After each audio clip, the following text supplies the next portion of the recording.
Seguimos con algunos pensamientos del Papa Pío XII acerca de la Iglesia y después del Concilio Vaticano II, que recoge la teología del Papa Pío XII. Tiene una encíclica muy importante sobre el cuerpo místico de Cristo, Mystici Corporis, y aquí explica casi al modo de una definición lo que es la Iglesia según sus distintos elementos.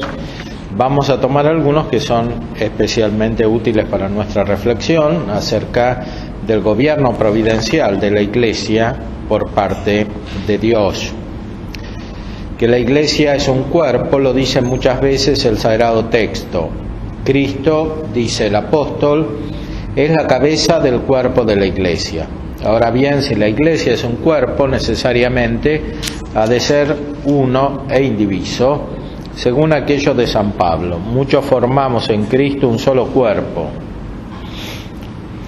Y no solamente debe ser uno e indiviso, sino también algo concreto y claramente visible, como en su encíclica Satis Cognitum afirma nuestro predecesor León XIII de feliz memoria. Por lo mismo que es cuerpo, la Iglesia se ve con los ojos. Y esto es un misterio, es el misterio mismo de la Encarnación que continúa. Si creyéramos solamente en Dios, no habría fe. Fe significa creer en Dios hecho hombre, en el Verbo encarnado. Ahí comienza nuestra fe, en este objeto de fe. Comienza nuestra fe sobrenatural, desde ahí accedemos a la Santísima Trinidad. De un modo semejante, creer en la Iglesia es creer no solamente en la caridad, sino también en la visibilidad del cuerpo. Y no es menos dificultoso, en cierta manera, creer en la visibilidad del cuerpo que en la caridad, porque la caridad por sí misma se manifiesta como algo divino, pero creer que lo que se ve como Iglesia es la verdadera Iglesia de Cristo es más difícil y exige una fe más profunda. Es decir, aquello en lo cual se encuentran mezcladas las características santas y los rasgos del pecador, es más difícil discernirlo como verdadero cuerpo de Cristo. La doctrina anterior nos comenzaba a iluminar sobre esto. En la Iglesia hay muchos pecadores, pero la Iglesia no es pecadora, porque la Iglesia es el cuerpo místico de Cristo. Este cuerpo es orgánico, es jerárquico, porque Jesucristo actúa sobre unos miembros a través de otros, como corresponde a la naturaleza de las cosas materiales, orgánicas justamente. Así como en la naturaleza no basta cualquier aglomeración de miembros para constituir el cuerpo, sino que necesariamente ha de estar dotado de los que llaman órganos, esto es, de miembros que no ejercen la misma función, pero están dispuestos en un orden conveniente. Así la Iglesia ha de llamarse cuerpo, principalmente por razón de estar formada por una recta y bien proporcionada armonía y trabazón de sus partes, y provista de diversos miembros que convenientemente se corresponden unos a otros.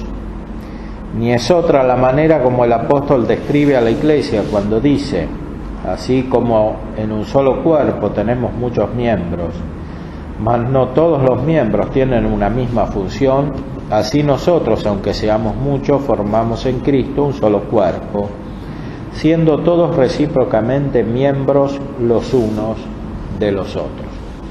Esto es uno de los elementos que producen una verdadera renovación espiritual, que se presenta también a veces como una revolución, es decir, la concepción del bien común. Ya es difícil concebir el bien común en el orden natural. Los filósofos antiguos habían reflexionado sobre esto, ya Platón y otros.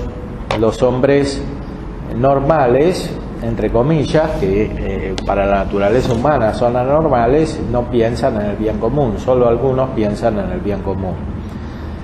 Esa es la concepción de los filósofos antiguos, de Platón, después de Aristóteles. La mayoría se guía por las pasiones, no es virtuosa y por tanto no busca el fin, y el fin es el bien común.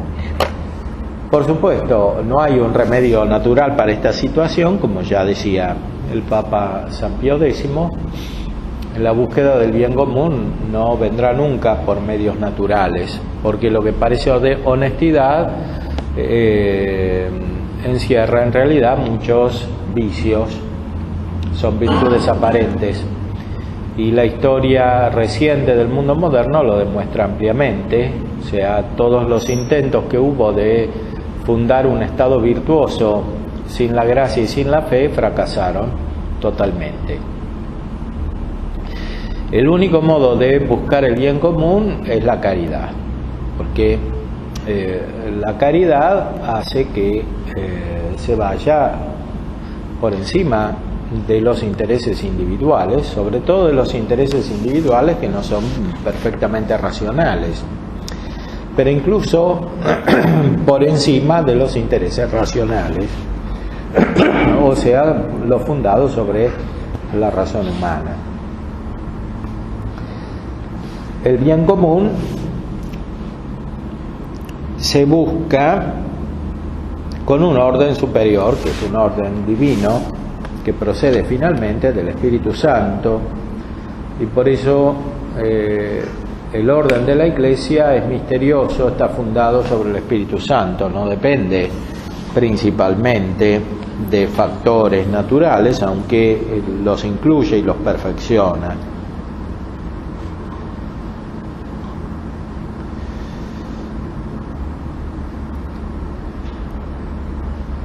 La Iglesia abarca todos los miembros, y en estos miembros hay también una jerarquía.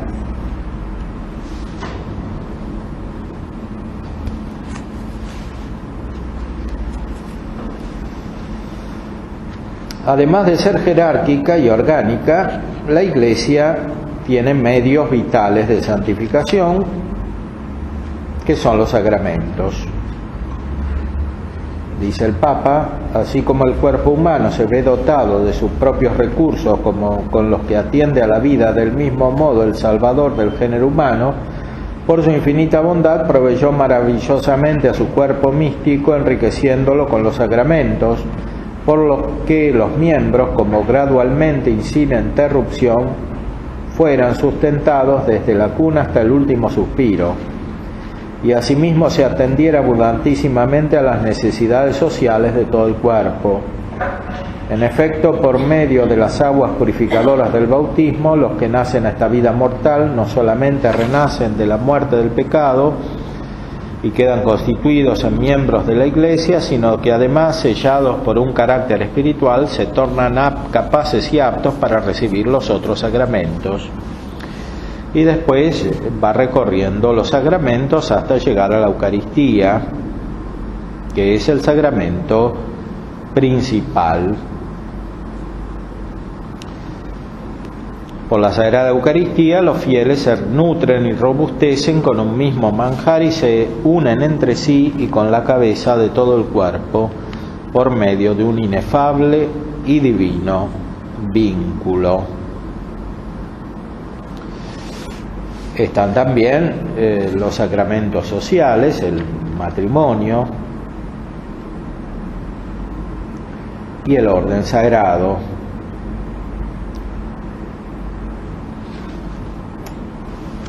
Esta referencia a los sacramentos es vital en la Iglesia. La Iglesia surge de los sacramentos en cierta manera y termina los sacramentos, especialmente en el sacramento de la Eucaristía, que contiene la virtualidad de todos los otros. La Eucaristía es fuente de la Iglesia porque la Iglesia nace de Cristo, la Iglesia nace de la cabeza, es el cuerpo de la cabeza, que es Cristo, recibe la vida de Él, la forma de Él, y Cristo está siempre presente por la Eucaristía. A su vez, la Iglesia, que está constituida por muchos miembros y tiene la vida que recibe de Cristo, tiende a la perfección que se encuentra en la Eucaristía. Esta Iglesia, como ya había dicho anteriormente, el Papa Pío X y los otros papas, está constituida también por los pecadores.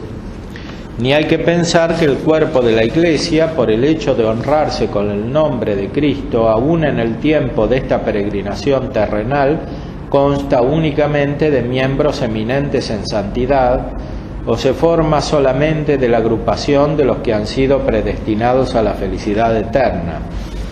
Porque la infinita misericordia de nuestro Redentor no niega ahora un lugar en su cuerpo místico a quienes en otro tiempo no negó la participación en el convite. Puesto que no todos los pecados, aunque graves, separan por su misma naturaleza al hombre del cuerpo de la Iglesia, como lo hacen el cisma, la herejía o la apostasía. Ni la vida se aleja completamente de aquellos que, aunque hayan perdido la caridad y la gracia divina pecando y por lo tanto se hayan hecho incapaces del mérito sobrenatural, retienen sin embargo la fe y la esperanza cristianas, e iluminados por una luz celestial son movidos por las internas inspiraciones e impulsos del Espíritu Santo a concebir en sí un saludable temor, y excitados por Dios a orar y arrepentirse de su caída. Por eso la caridad, por la cual estamos unidos en la Iglesia, nos exhorta siempre a ocuparnos de los pecadores, es decir, de aquellos que están vitalmente separados, aunque no del todo, de la Iglesia. Por un lado están en la Iglesia, por otro no lo están. Aborrezcan todos, pues, el pecado con el cual quedan mancillados los miembros del Redentor, pero quien miserablemente hubiere pecado y no se hubiere hecho indigno por la contumacia de la comunión de los fieles, sea recibido con sumo amor, y con una activa caridad véase en él un miembro enfermo de Jesucristo. Pues vale más, como advierte el obispo de Hipona, que no sean cortados de él como miembros incurables, porque no es desesperada la curación de lo que aún está unido al cuerpo, mientras que lo que hubiere sido amputado no puede ser ni curado ni sanado. Esto es cita de San Agustín. Y después se explica el Papa cómo la cruz, cómo la Iglesia surge de Cristo,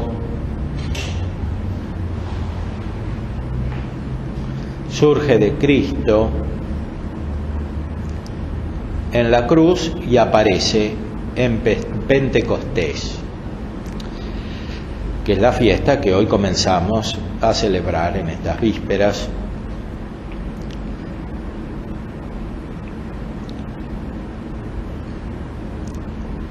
Cita León XIII: la Iglesia, que ya concebida nació del mismo costado del segundo Adán, como dormido en la cruz, apareció a la luz del mundo de una manera espléndida por vez primera el día faustísimo de Pentecostés.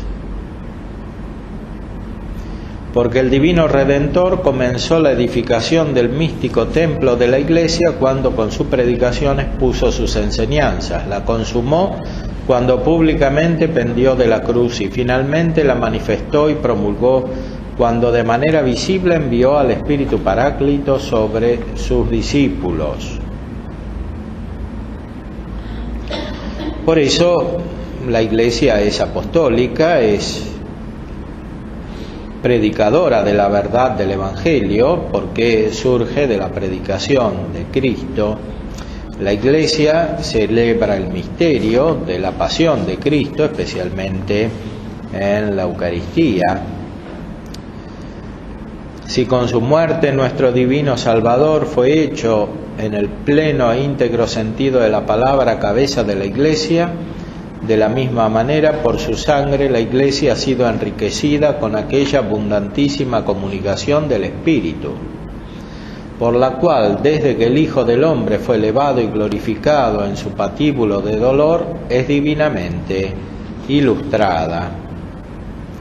Porque entonces, como advierte San Agustín, rasgado el velo del templo, sucedió que el rocío de los carismas del Paráclito, que hasta entonces solamente había descendido sobre el vellón de Gedeón, es decir, sobre el pueblo de Israel, regó abundantemente, secado y desechado ya el vellón, toda la tierra, es decir, la Iglesia Católica, que no había de conocer con fines algunos de estirpe o de territorio.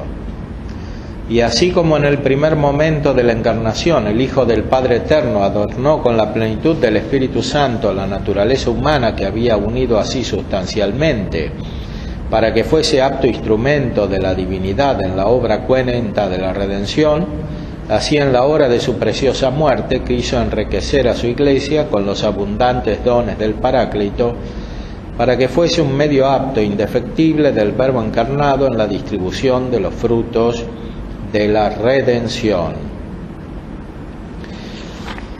La Iglesia es entonces, como iba a decir poco después el Concilio Vaticano II, citando a San Cipriano, una multitud reunida en el nombre del Padre, del Hijo y del Espíritu Santo, porque en la Iglesia confluye la presencia de la Santísima Trinidad.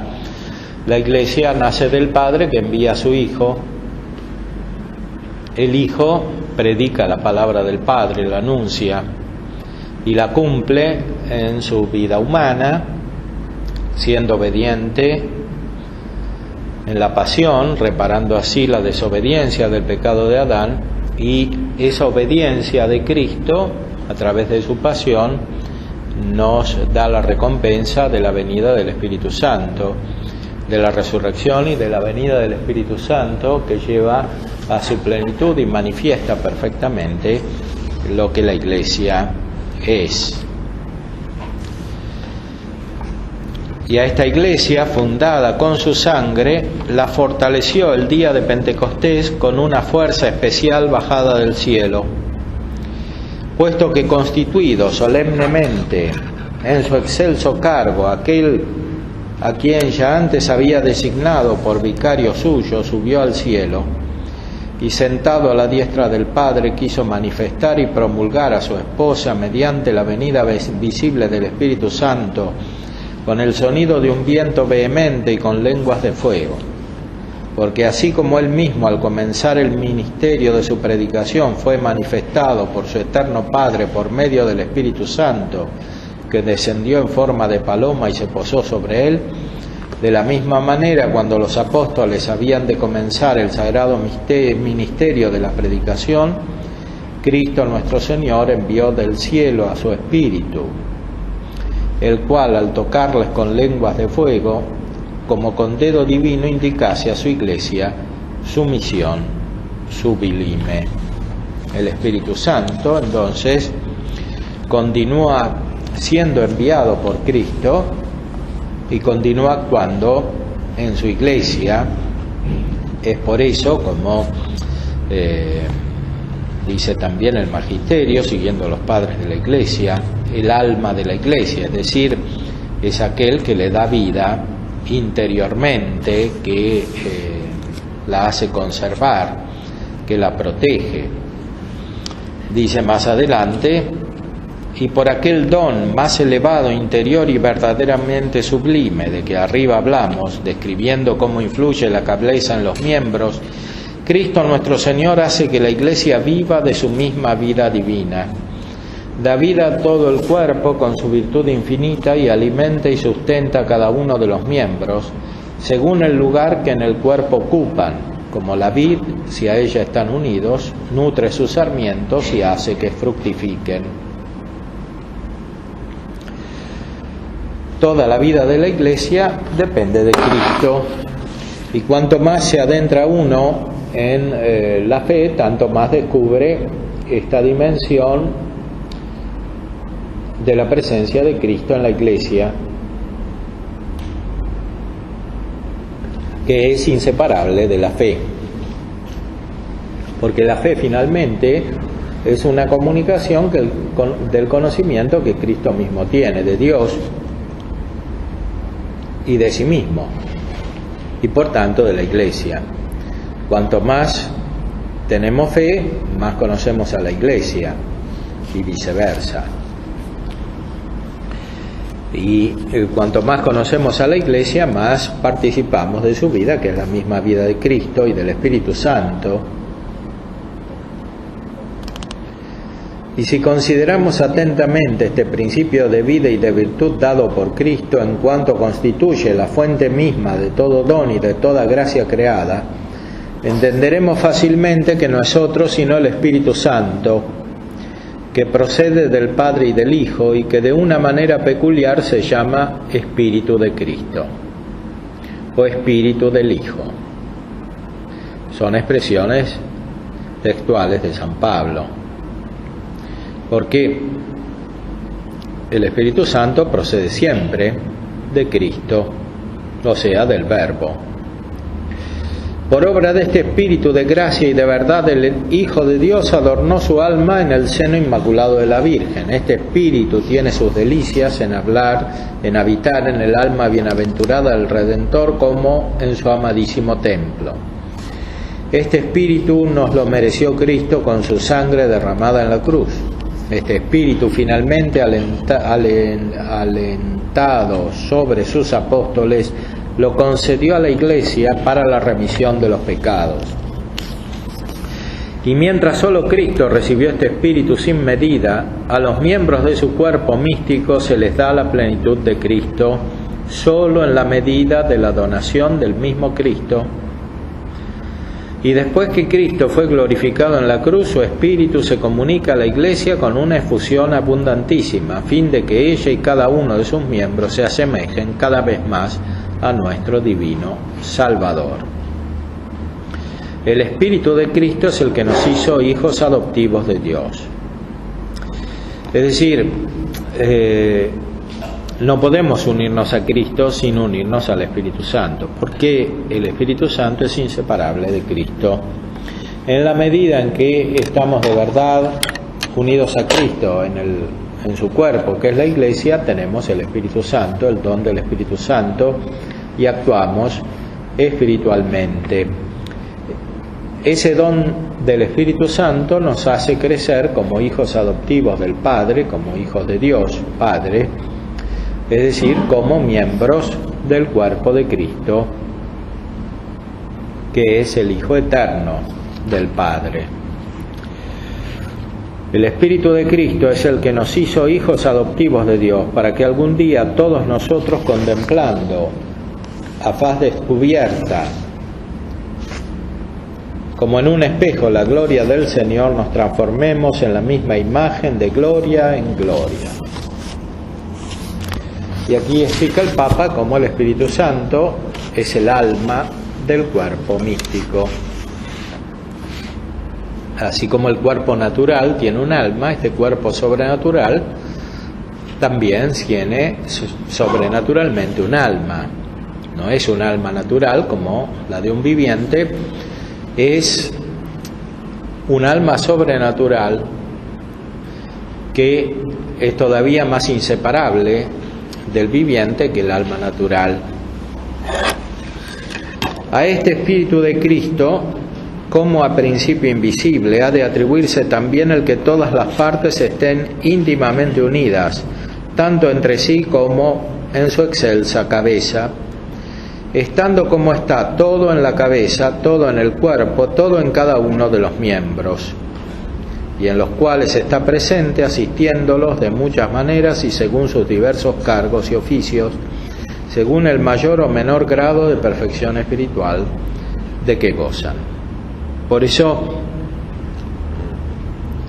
la unidad y la unión son signos de la presencia del Espíritu Santo. Cuando no hay unidad y no hay unión, no está el Espíritu Santo. El Espíritu Santo forma el cuerpo y el cuerpo es uno, como se había dicho antes. Cuando actúan otros espíritus, que son espíritus malos, los demonios, producen división, que es lo que significa el mismo nombre de diabolos. Diabolos quiere decir el que divide. El Espíritu Santo une, y sobre todo une a la Iglesia. Por eso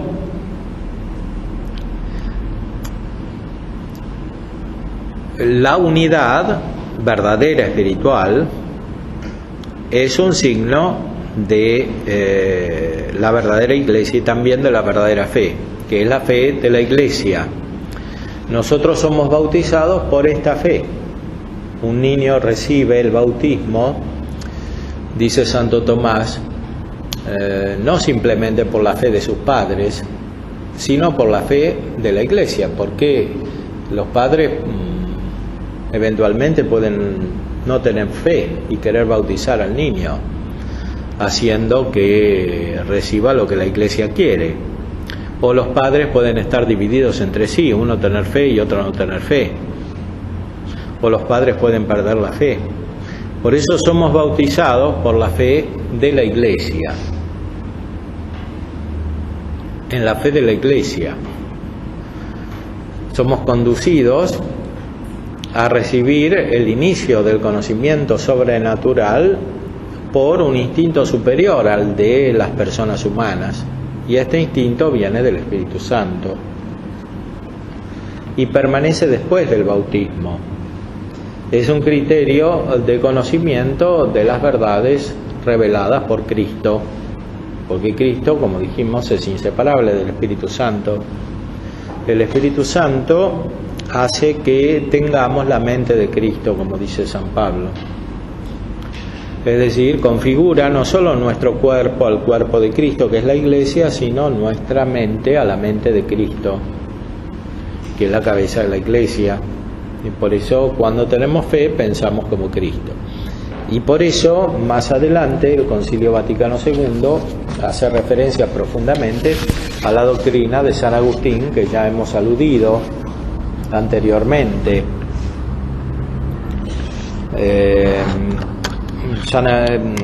Dice el Vaticano II en la Constitución sobre la Iglesia, Lumen Gentium, en el número 12, el pueblo santo de Dios participa también del don profético de Cristo, difundiendo su vivo testimonio, sobre todo por la vida de fe y de caridad, ofreciendo a Dios el sacrificio de alabanza, el fruto de los labios que bendicen su nombre. Es decir, toda la vida de la Iglesia está asentada sobre el don profético de Cristo, que es el conocimiento de Cristo. La universalidad de los fieles que tiene la unción del que es santo no puede fallar en su creencia. O sea, el conjunto de los fieles que tiene la gracia de Dios, además de la fe, y que por tanto tiene la presencia del Espíritu Santo, que configura en unidad el cuerpo y que hace conocer lo mismo que conoce Cristo, no puede fallar en su creencia. Pueden fallar los miembros individualmente, como hay miembros pecadores, así también hay miembros que pueden perder la fe o que pueden tener errores por incoherencia ya de orden lógico respecto de la fe. Se pueden sacar conclusiones equivocadas de los conocimientos a los cuales lleva la fe. Pero las verdades de fe como tal son sostenidas infaliblemente, sin error, por el conjunto de la Iglesia. La universalidad de los fieles que tiene la unción del que es santo no puede fallar en su creencia y ejerce esta su peculiar propiedad mediante el sentimiento sobrenatural de la fe, o el sentido de la fe, el sensus fidei, que es el sentido de Cristo, la mente de Cristo, de la cual habla San Pablo. No es algo simplemente individual, aunque está en el individuo. en cuanto recibe la fe del conocimiento de Cristo. Sin embargo, es algo que lo trasciende, y por eso cualquier afirmación novedosa que perturba el sentido de la fe no viene del Espíritu Santo, viene del espíritu diabólico, porque produce la misma división que producen los actos contrarios a la caridad, que separan del cuerpo de Cristo. Aquí la división se produce en el orden del conocimiento de las verdades que conducen a la salvación. Y ejerce esta su peculiar propiedad, habla de la universalidad de los fieles, mediante el sentimiento sobrenatural de la fe de todo el pueblo, cuando desde los obispos hasta los últimos fieles seglares manifiesta el asentimiento universal en las cosas de fe y de costumbres. Y esta es cita de San Agustín en el libro de la predestinación de los santos, desde los obispos hasta los últimos fieles. Lo que divide no pertenece al sentido de la fe, lo que une pertenece al sentido de la fe. Por supuesto, cada uno individualmente no tiene la garantía, la seguridad de definir las cosas que corresponden al sentido de la fe. Esto es un carisma especial que corresponde al Papa cuando define, no cuando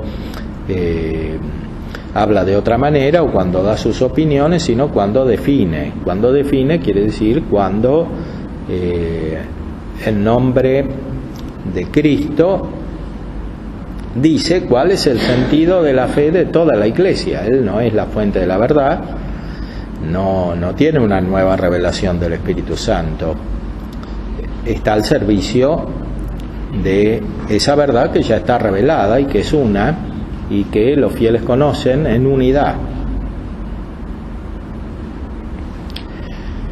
Con este sentido de la fe que el Espíritu Santo mueve y sostiene, el pueblo de Dios, bajo la dirección del Sagrado Magisterio al que sigue fielmente, recibe no ya la palabra de los hombres, sino la verdadera palabra de Dios.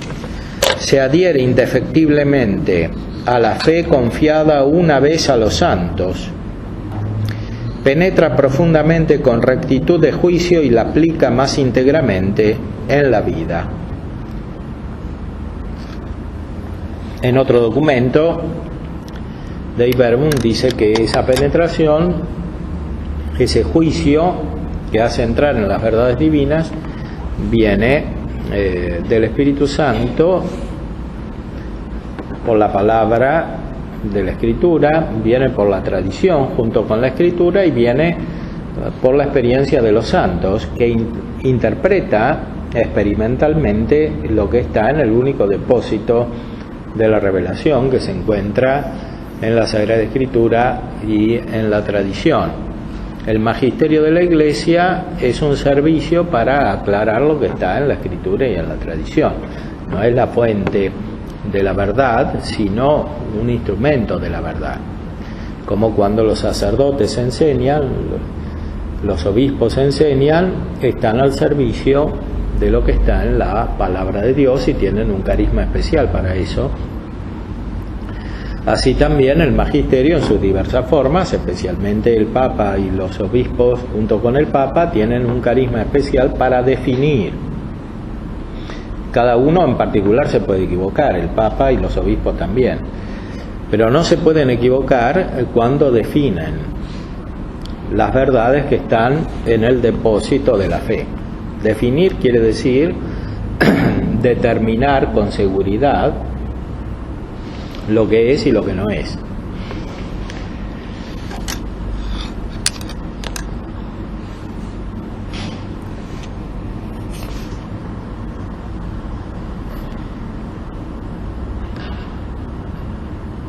Además, el mismo Espíritu Santo no solamente santifica y dirige al pueblo de Dios por los sacramentos y los ministerios y lo enriquece con las virtudes, sino que distribuyendo sus dones a cada uno según quiere, reparte entre toda clase de fieles gracias incluso especiales, con las que los dispone y prepara para realizar variedad de obras y de oficios provechosos para la renovación y más amplia y provechosa edificación de la Iglesia, según aquellas palabras. A cada uno se le otorga la manifestación del Espíritu para común utilidad. Primera carta a los Corintios. Estos carismas, tanto los extraordinarios como los más sencillos y comunes, por el hecho de que son muy conformes y útiles a las necesidades de la Iglesia, hay que recibirlos con agradecimiento y consuelo. Los dones extraordinarios no hay que pedirlos temerariamente, ni hay que esperar de ellos con presunción los frutos de los trabajos apostólicos.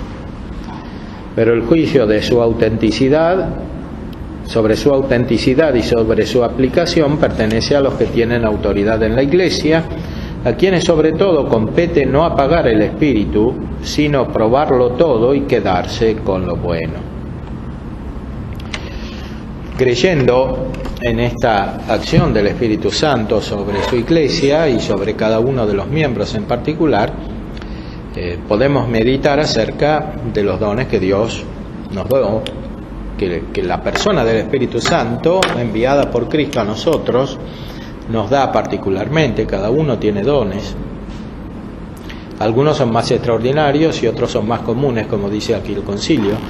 No hay que creer que los dones más comunes son menos importantes que los más extraordinarios, porque todos estos dones son carismas, son gracias instrumentales, son para la edificación del cuerpo místico de Cristo, y el cuerpo místico de Cristo consiste principalmente en la unión de la caridad que produce el Espíritu Santo y que va creciendo en la medida en que los miembros aumentan y también se perfeccionan.